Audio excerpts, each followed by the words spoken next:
የኢትዮጵያ ሕዝባዊ አብዮታዊ ፓርቲ ኢህአፓ እየተዘጋጀ የሚቀርብ ፍኖተ ዲሞክራሲ የኢትዮጵያ አንድነት ድምፅ ነው። ከነስልኝ እንደምን አመሻችሁ አድማጮቻችን። ዛሬ ረቡዕ ሚያዝያ 28 ቀን 2018 ዓመተ ምህረት ነው። የደምቢ ዶሎ ዩኒቨርሲቲ ተማሪዎች የነበሩትና በአክራሪ የኦሮሞ አሸባሪዎች የታገቱት ተማሪዎች ጉዳይ እስካሁን እልባትን አላገኘም። ብዙዎቹ ልጃገረዶች የሆኑት እነዚህ የአማራ ወጣቶች ከታገቱ ረቡዕ ሚያዝያ 28 ቀን 2318 ቀናት አለፋቸው። የወጣቶቹ ሰቆቃ ያብቃ እንበል። እስከ መቼ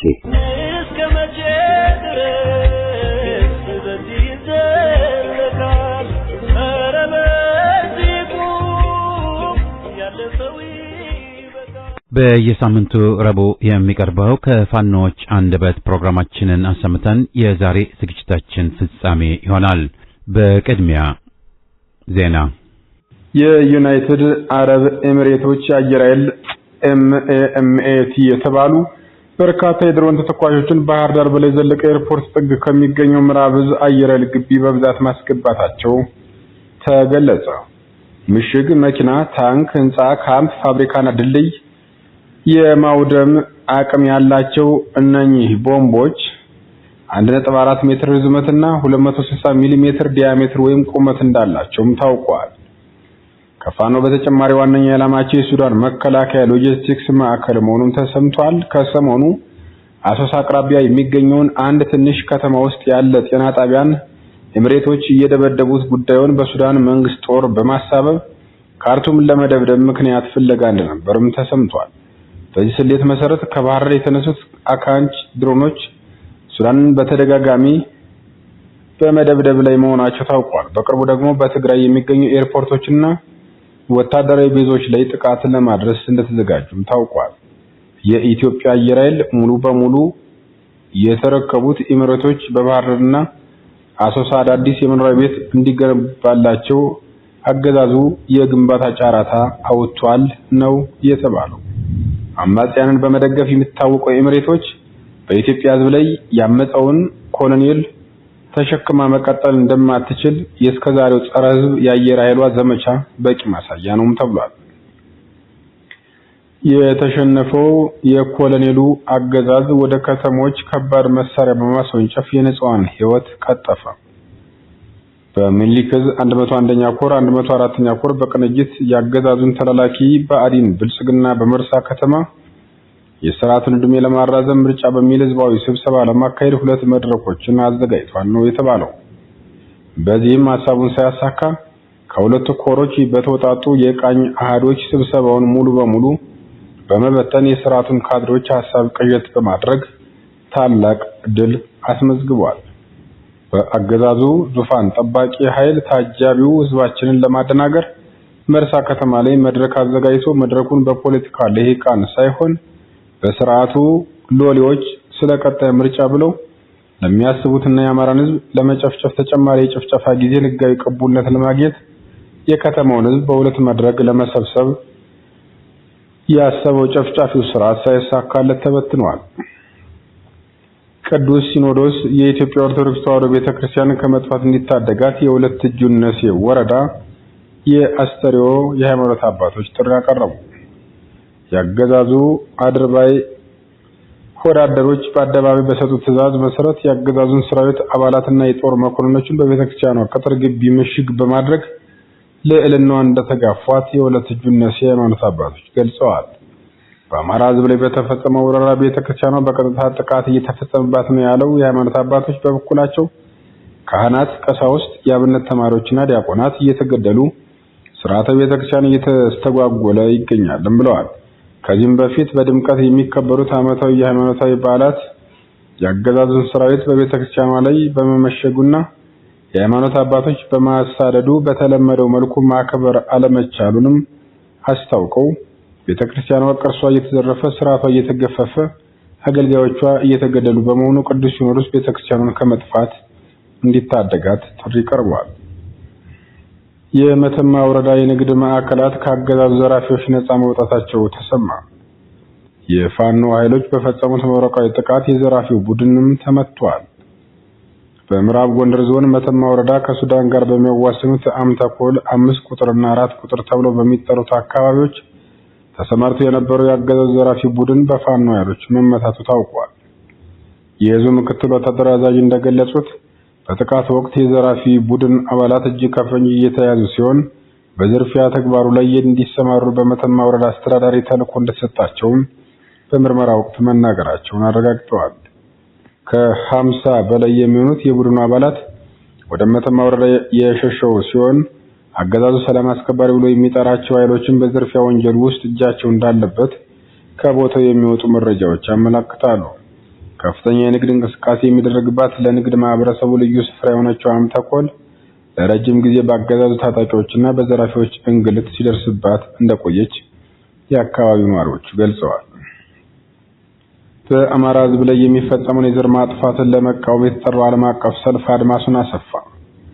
በአማራ ሕዝብ ላይ እየተፈጸመ ያለውን ስልታዊ የዘር ማጥፋት ጦርነትና የአገዛዙን የይስሙላ ምርጫን ለመቃወም የተጀመረው ታላቅ ዓለም አቀፍ የሰልፍ ዘመቻ በከፍተኛ ፍጥነት አድማሱን እያሰፋ መሆኑ ታውቋል። ቀደም ሲል በስቶክሆልም የተጀመረው የንቅናቄ አሁን ላይ በበርካታ አዳዲስ የዓለም ከተሞችና ሀገራት የዘመቻው አካል ለመሆን በይፋ እየተንቀላቀሉበት ሲሆን በዘመቻውም ሲያትል ሜይ 19፣ ብራሰልስ፣ ዋሽንግተን ዲሲ ሜይ 14፣ ኦታዋና ፓሪስ፣ ሜልቦርን፣ ኦስሎና ለንደን እንዲሁም ሮም እስከ ሜይ 24 ድረስ ንቅናቄው ተጠናክሮ እንደሚቀጥልም ተጠቁሟል።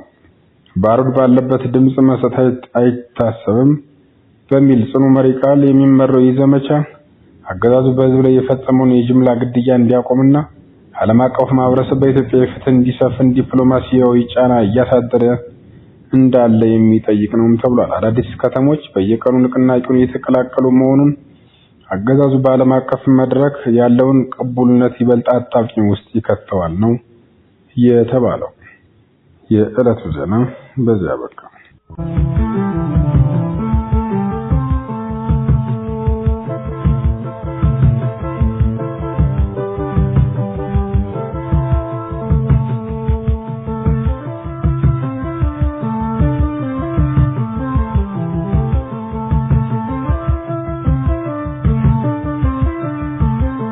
ከፋኖች አንደበት ይህ ፕሮግራም ከፋኖች የሚደርሱንን መልእክቶች የምናስተላልፍበት መድረክ ሲሆን የጽሑፉ ባለቤቶች ተሳታፊዎቹና ጽሑፍ አቅራቢዎቹ ናቸው። ፍኖተ ዲሞክራሲ የኢትዮጵያ አንድነት ድምፅ ምንጊዜም ቢሆን ለእኩልነት፣ ለዲሞክራሲ፣ ለፍትህና ለነጻነት ብለው ከሚታገሉ ኢትዮጵያውያን ጋር ሁሉ አብሮ ይቆማል።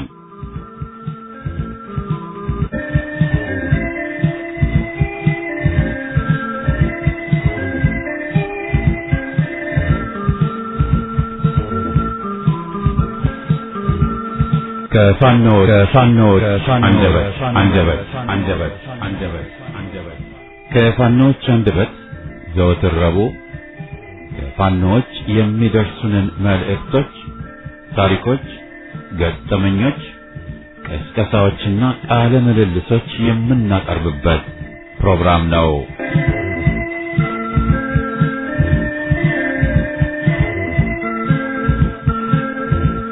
ከአርበኝነት እስከ ባንዳነት የማንነት ጽናትና የክህደት የታሪክ ጠባሳ ከፋኖ መኳንንት ቤዛሞ ወለጋ ሚያዝያ 27 ቀን 85ኛው የጀግኖች አርበኞች ቀን ነው።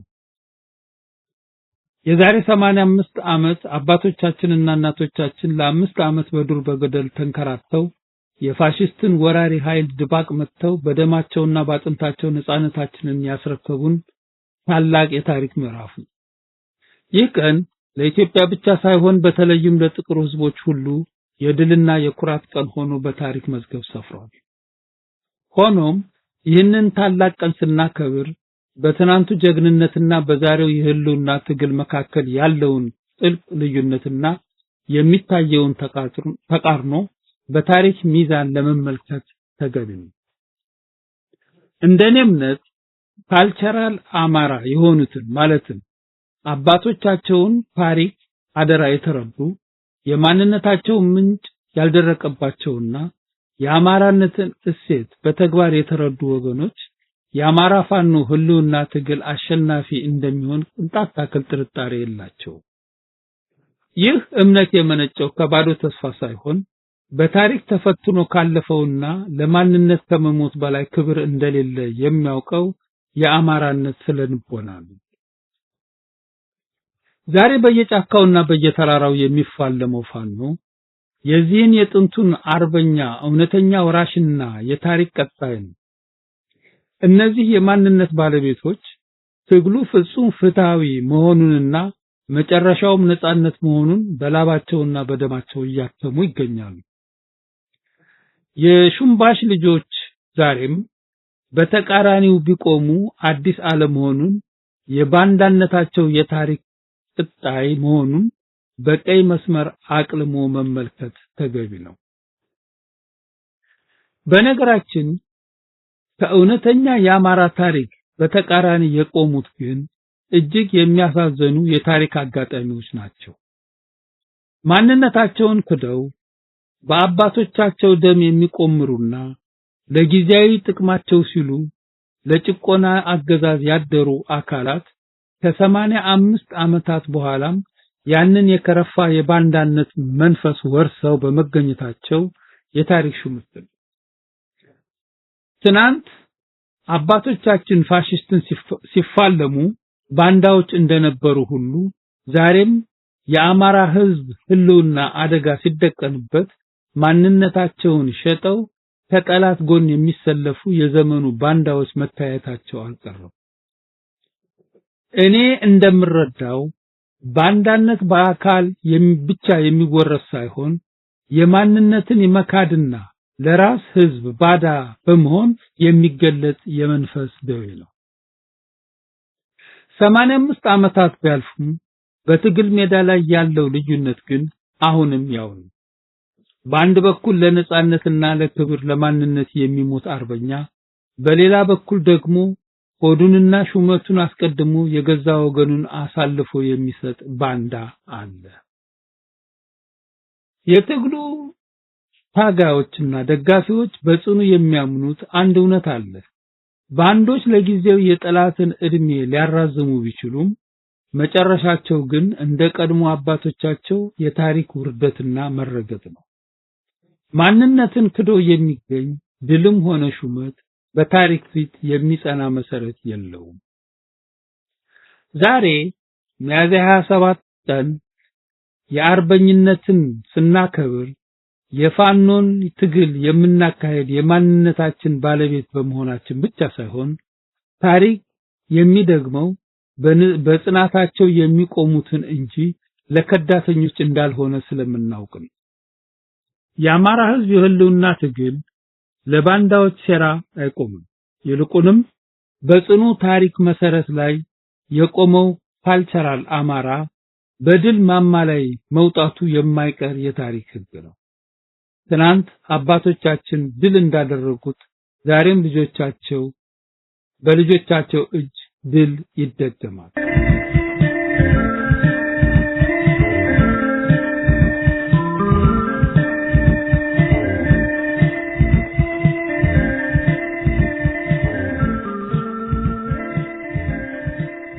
ትግላችን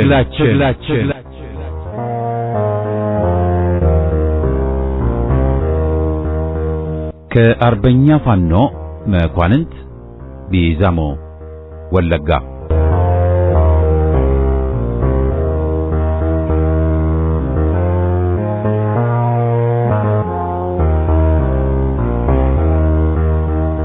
አንዳንድ ነጥቦች ስለ ሽምቅ ትጥቅ ትግሉ። የትጥቅ ትግል እንቅስቃሴው ጊዜ በመርዘሙ የሚጎዳው መንግስት እንጂ የነጻነት ታጋዩ አይደለም። ብዙ የአማራ ልጆች መሳሪያ አንስተው እየተፋለሙ ያሉትም ሆነ በውጭና በአገር ቤት የሚኖሩት ደጋፊዎቻቸው አሁን የተጀመረው ትግል በአጭር ጊዜ በድል እንዲቋጭ ይፈልጋሉ። በእነዚህ ወገኖች አመለካከት ትግሉ ባጠረ ጊዜ ካልተጠናቀቀ ታጋዩና ህዝቡ ይሰላቻል፣ ከዚያም አልፎ ተስፋ ይቆርጣል። ይሁን እንጂ ታሪክ የሚያረጋግጠው ሐቅ እነዚህ ወገኖች ከሚያራምዱት ሐሳብ የተለየ ነው። ስለ ትጥቅ ትግል ያጠኑ የሰላምና ደህንነት ምሁራን እንደሚያስገነዝቡት በትግሉ መራዘም የሚጎዳው በስልጣን ላይ ያለው መንግስት እንጂ ትጥቅ ትግል የሚያካሂደው ወገን አይደለም። በዚህ ላይ የጠራ ግንዛቤ ሊኖረን ይገባል። ትግሉ በረዘመ ቁጥር መንግስት በፖለቲካውም በኢኮኖሚውም በወታደራዊ መስክ እየተዳከመና እየደቀቀ መሄዱ የታወቀ ጉዳይ ነው። ይህን እውነታ ለመገንዘብ ቻይና ወይም ቪየትናም መሄድ ሳያስፈልገን የደርግ መንግስት እንዴት በጊዜ ሂደት ጦርነቱ በተራዘመ ቁጥር እየተዳከመና እየተሽመደመደ እንደሄደ ማየት ይቻላል።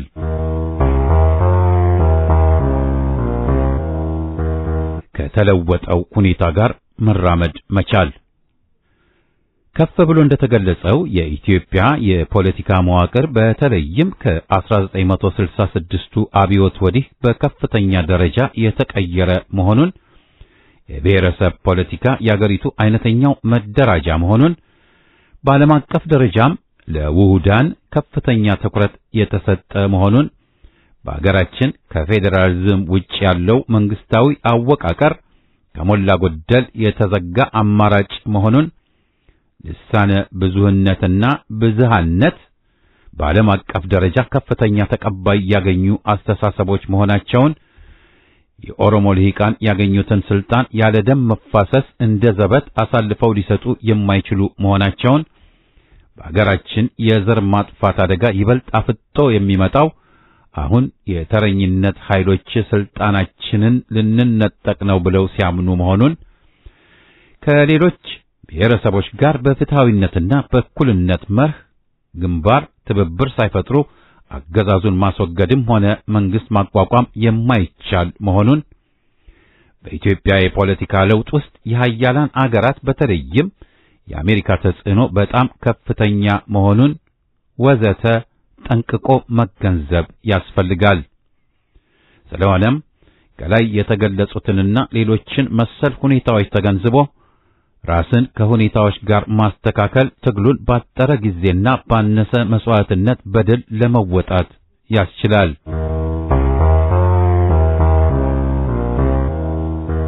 መድህናችን ፍትሃዊነት ነው። ትግሉን በአሸናፊነት ለመወጣት የተለያዩ ኃይሎችን ማሰባሰብና ግንባር መፍጠር በጣም አስፈላጊ ነው። ጠንካራ ግንባር ለመፍጠር የሚያስችለው ፍቱን መድኃኒት ደግሞ ፍትሃዊነት ነው። ሁሉም ታጋይና ቡድን በፍትሃዊነት እንዲወከል ማድረግ ወሳኝ ነው። አድሏዊ አሰራር፣ ጥገኝነት፣ አምባገነንነትና መሰል ኢፍትሃዊ አካሄዶች አውዳሚ ናቸው። ከኢፍትሃዊ ስርዓት ወደ ፍትሃዊና ዴሞክራሲያዊ ስርዓት ለመሸጋገር ከጅምሩ ራስን በፍትህ በእኩልነትና በዴሞክራሲ መኮትኮት ያስፈልጋል። እኛ ራሳችን ፍትሃዊና ዴሞክራሲያዊ ባህልን ሳንገነባ ጸረ ፍትህና ጸረ ዴሞክራሲ የሆኑ ኃይሎችን አሸንፈን የምንፈልገውን አይነት ህብረተሰብ መፍጠር አንችልም። መድህናችን ፍትሃዊነት ነው። በውስጣችን ዴሞክራሲያዊና ፍትሃዊ አሰራርን ማስፈን ይገባናል። ከሌሎች ህዝቦች ጋር በሚኖረን ግንኙነትም በተመሳሳይ ዴሞክራሲያዊነትና ፍትሃዊነት የግንኙነት መርሃችን ሊሆን ይገባል። የአማራ ህዝብ ከዴሞክራሲና ፍትህ የሚፈራው አንዳችም ነገር የለም። ይልቁንም አማራ የሚጠቀመው በዴሞክራሲና ፍትህ ብቻ በመሆኑ እነዚህን እሴቶች አይነተኛ መገለጫዎቹ ማድረግ ይገባዋል። የአማራ ኃይሎች የራሱን የአማራን ህዝብ የሌሎችን ኢትዮጵያውያንና ዓለም አቀፉን ድጋፍ ለማግኘት በስልጣን ላይ ካለው ፋሽስታዊ ቡድን የተሻሉ ሆነው መገኘት ይኖርባቸዋል። የተሻሉ ፍትሃዊ፣ የተሻሉ ዴሞክራቶች፣ የተሻሉ የእኩልነት ኃይሎች ሆነው መገኘት ይጠበቅባቸዋል። ለዚህም ሲባል የተቀየረውን ሁኔታ መገንዘብ፣ ራስን ከሽፍታና የጦር አበጋዝ አስተሳሰብ ማራቅ በጣም አስፈላጊ ይሆናል።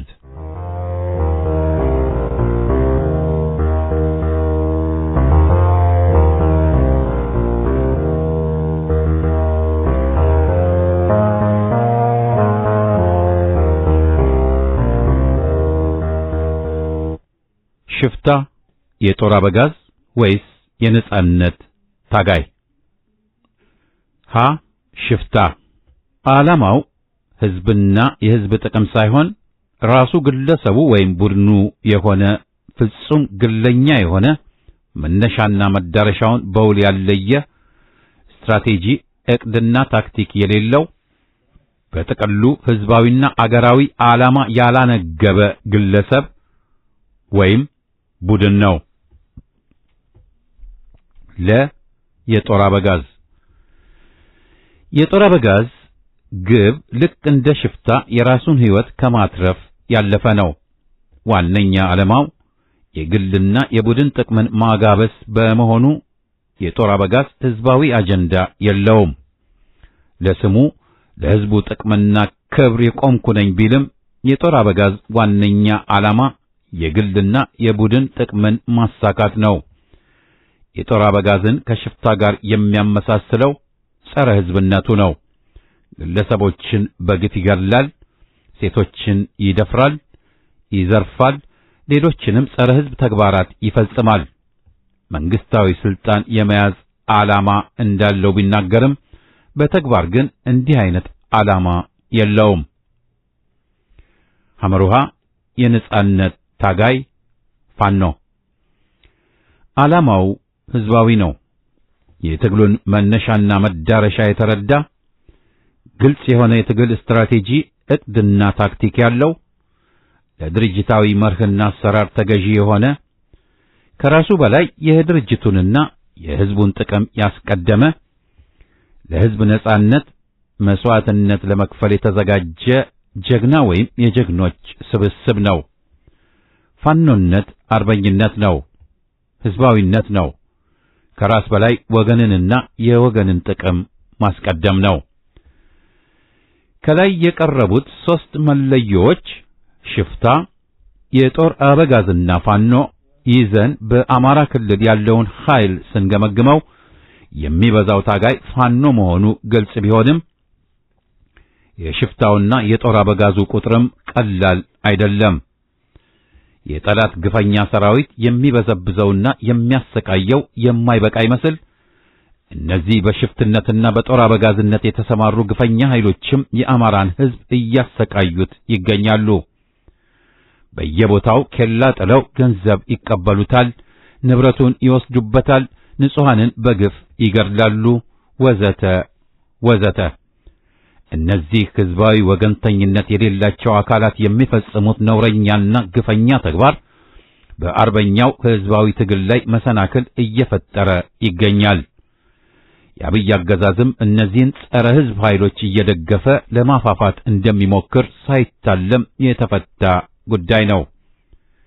እንዲህ አይነቱ ጸረ ሕዝቦችን ደግፎ በሕዝባዊ ኃይሉ ላይ መዝመት ሁሉም አምባገነናዊ አገዛዞች የሚከተሉት ስትራቴጂ በመሆኑ ሊገርመን አይገባም።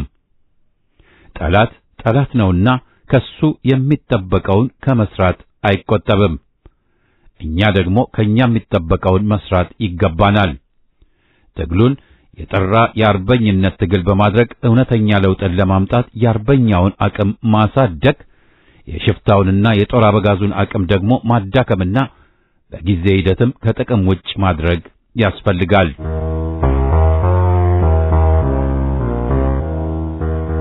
ዝሆኑን ደጋግሞ እየነከሱ አቁስሎ መጣልና መጨረስ።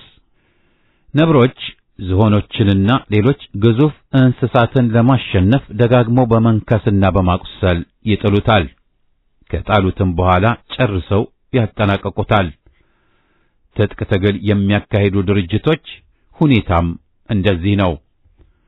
አይደፈርም አይነካም የሚባለውን ግዙፍ የመንግስት ሰራዊት በየጊዜው በደፈጣ ጥቃትና በመደበኛ ውጊያ እያዋከቡ ያሳቅቁታል፣ አቅሙን ያዳክሙታል። በመጨረሻም ባተሌ አድርገው አዋክበው ይደመስሱታል። ትጥቅ ትግል የሚያካሂዱ ድርጅቶች ያለ እረፍት ራሳቸውን በወታደራዊና ፖለቲካዊ ቁመና እያሳደጉ ከማህበረሰቡ ጋር ያላቸውን ግንኙነትም እያጠናከሩ ሁልጊዜም ጠላትን እረፍት መንሳት፣ ማሳቀቅና ማዋከብ ይገባቸዋል። የተሳካላቸው ሸማቂ ታጋዮች ዋነኛ የትግል ስልት ይህ ነው።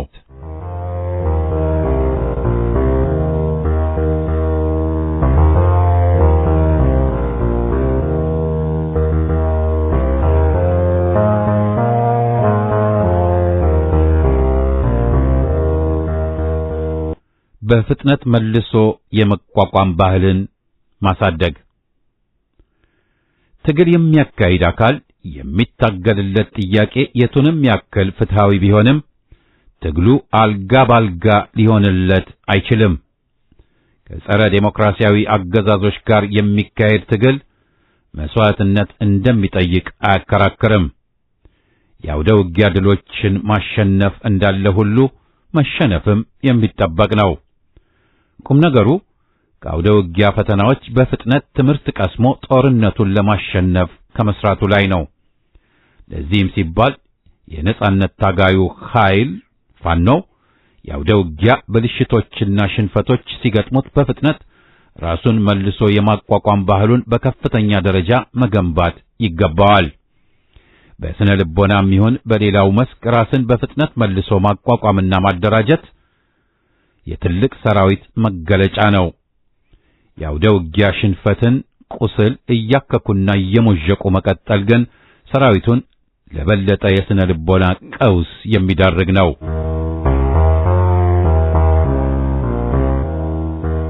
የተሳሳተ ትንተና የተሳሳተ መንገድ ውስጥ ያስገባል፣ ተስፋ መቁረጥንም ያስከትላል። ትግሉ በአጭር ጊዜ እንደሚጠናቀቅ አስቦ የተሳሳተ ግምገማ ይዞ ትግሉን የሚቀላቀል ታጋይ ትግሉ መስዋዕትነት የሚያስከፍልና ረጅም ጊዜ የሚወስድ መሆኑን ሲገነዘብ የትግል ሞራሉ ይወድቃል፣ ተስፋም ይቆርጣል። የትግሉን እልህ አስጨራሽ ባህሪ የተገነዘበ ታጋይ በበኩሉ የቱንም ያክል ፈተና ቢገጥመውም ከትግሉ አያፈገፍግም። የአማራ ሕዝብ ትግል ፍትሃዊና ለእውነት የሚደረግ ትግል በመሆኑ ሊሸነፍ አይችልም። ትግሉን የአሁኑ ትውልድ በጽናት ጉድለት ምክንያት ቢያቋርጠው እንኳ ቀጣዩ ትውልድ አስቀጥሎ ለድል እንደሚያበቃው አያጠራጥርም። በአጠቃላይ መስዋዕትነቱ ሊበዛ ይችል ይሆናል እንጂ ትግሉ ፈጽሞ አይሸነፍም። ይህን የተገነዘቡ ጽኑና ሐቀኛ የሕዝብ ልጆች መላ ሕዝቡን ከጎናቸው በማሰለፍ መስዋዕትነት ከፍለው ለድል እንደሚያበቁት አያጠራጥርም። በሂደቱ በግምገማ ስህተትና በጽናት ጉድለት ከትግሉ ፌርማታ እየወረዱ የሚንጠባጠቡ በርካቶች እንደሚኖሩ ግልጽ ነው። የጠራ ግንዛቤና ንቃተ ሕሊና ያላቸው አርበኞች በበኩላቸው ከትግሉ ፍንክች አይሉም። ስለሆነም የመሪዎች አንደኛው ሥራ ለታጋዩና ለሕዝቡ ተከታታይ የንቃተ ሕሊና ግንባታ ሥራ መስራት ነው። ታጋዩ የሚታገልለትን ዓላማና የትግሉን ባህሪ በተመለከተ ግልጽ የሆነ ግንዛቤ እንዲይዝ ማድረግ ያስፈልጋል።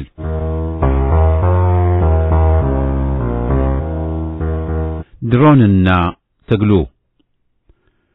አምባገነናዊው አገዛዝ የአማራን ሕዝብ ትግል ድሮንና ተዋጊ አውሮፕላን በመጠቀም ጭምር ለማንበርከክ እየሰራ ይገኛል።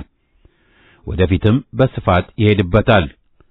ስለሆነም የትግሉ አመራር ስለ ተዋጊ አውሮፕላንና ድሮን ራሱን ማብቃት፣ ማሰልጠን ይጠበቅበታል። እዚህም ሲባል ባለሙያዎችን በመጠቀም ዝርዝር ስትራቴጂ መንደፍ ያስፈልጋል። ስትራቴጂ መንደፉ እንደተጠበቀ ሆኖ የሕዝብን ፍትሃዊ ትግል በድሮን ማሸነፍ እንደማይቻል ግን የዓለም እውነታ በግልጽ አስመስክሯል። ከኃያሏ አሜሪካም በላይ ድሮንና ዘመናዊ ቴክኖሎጂ የታጠቀ የለም። ይሁን እንጂ ከዓመታት ጦርነት በኋላ በታሊባን ሸማቂ ሰራዊት ተዋርዳና መሳሪያዋን አስረክባ ጭምር ለመውጣት ተገዳለች። ለኢትዮጵያና ለበርካታ አገሮች ድሮን በመሸጥ የምትታወቀው ቱርክም ብትሆን የራሷን የኩርድ አማጺ ሸማቂ ሰራዊት ማሸነፍ አልቻለችም። ምክንያቱም ኩርዶች የሚታገሉት ለህልውናቸውና ለነጻነታቸው በመሆኑ ትግላቸው ፍትሃዊ ነውና ነው። ታጋዩን ከድሮንና ከሌላውም መሳሪያ ጥቃት መከላከል ወሳኝ ነው። በዚህ ረገድ በየጊዜው የራስን አቅም ማሳደግ ያስፈልጋል። ይህ እንደተጠበቀ ሆኖ ትግሉ በእርግጥም ፍትሃዊ እስከሆነና ያንን ፍትሃዊ ትግል ህዝቡ ከልቡ እንዲቀበለው ማድረግ እስከተቻለ ድረስ በድሮን ጥቃት የሚሸነፍ ትግል አይኖርም።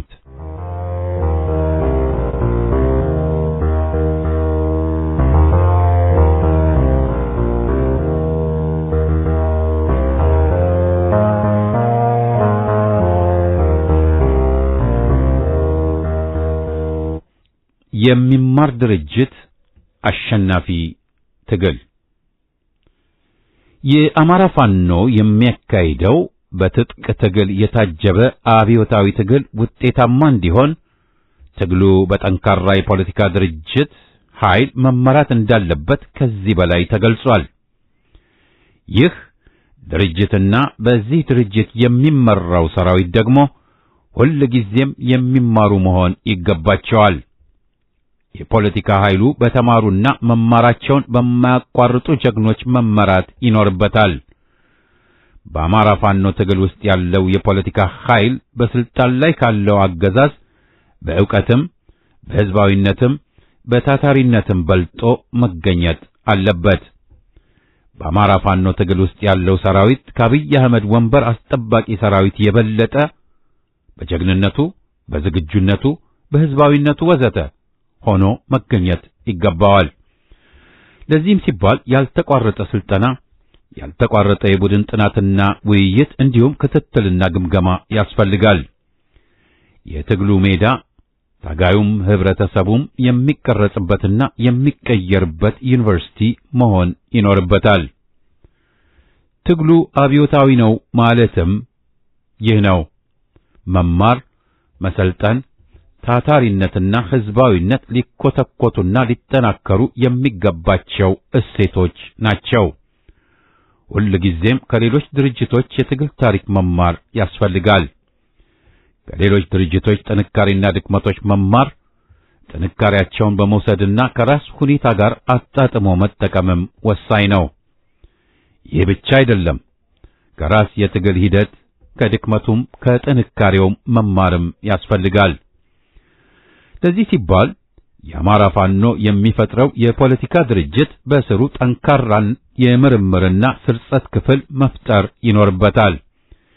ይህ ክፍል በልዩ ልዩ ጉዳዮች ላይ ጥልቀት ያላቸው ጥናትና ምርምሮችን የሚያካሂድ፣ የስልጠና ሰነዶችን የሚያዘጋጅ፣ ስልጠናዎችን የሚያመቻችና የሚመራ መሆን ይገባዋል። አቅዶ መፈጸምን በተመለከተ ዕቅድ፣ ራዕይ፣ ተልእኮ፣ ግብ፣ ስትራቴጂ ወዘተ የሚባሉት በዘመናችን ሁሉም ተቋማት የሚመሩባቸው ጉዳዮች ከሰራዊት ግንባታና አመራር ጋር ተያይዘው የተፈጠሩ ናቸው። በዕቅድ የማይመራ ሰራዊት ከንቱ ነው፣ ውጤት ሊያመጣ አይችልም። የዕቅድ አፈጻጸሙን በየጊዜው የማይገመግም ሰራዊት ጥንካሬውንና ድክመቱን መለካት አይችልም። እያደገ ይሁን እየተዳከመ ግንዛቤ የለውም። ስለሆነም የአማራ ሕዝብ ትግል በዝርዝር ዕቅድ የሚመራ መሆን ይኖርበታል። የትግሉ አስኳል የሆነው የፖለቲካ ኃይል ስትራቴጂክ ዕቅድ ማዘጋጀት፣ ከዚያ ስትራቴጂክ ዕቅድ ላይ እየመነዘረ ዓመታዊና የመንፈቅ ዓመት ዕቅዶችን በማዘጋጀት በየደረጃው ላለው አካል ማውረድ ይገባዋል። ሁሉም አደረጃጀትና አካል አቅዶ መፈጸም ይኖርበታል። ተጠያቂነትን ማስፈን የሚቻለውም ከዕቅዱ አንጻር አስፈላጊውን ግምገማ በማድረግ ነው።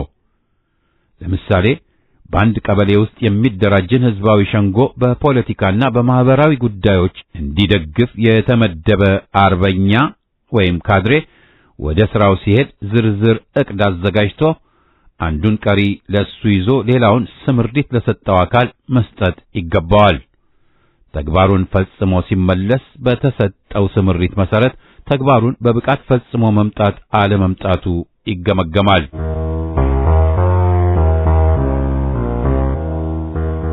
ፕሮፓጋንዳና ሕዝብ ግንኙነትን በተመለከተ አሁን ያለው አገዛዝ የፕሮፓጋንዳና ሕዝብ ግንኙነት ድሃ ነው። ትልቁ ችግር የአማራ ፋኖም ካገዛዙ የተሻለ ሆኖ አለመገኘቱ ነው። የትኛውም የፕሮፓጋንዳ ሥራ ግነት ይኖረዋል። ይሁን እንጂ ግነት ሊኖረው ቢችልም በውስጡ የሚታይና የሚዳሰስ እውነት እስካለ ድረስ የሕዝብን ቀልብ የመያዝ ዕድሉ ከፍተኛ ነው። ፕሮፓጋንዳና ነጭ ውሸት አብረው አይሄዱም። ያገዛዙ ፕሮፓጋንዳ በአመዛኙ በቅጥፈትና ውሸት ላይ የተመሰረተ ነው።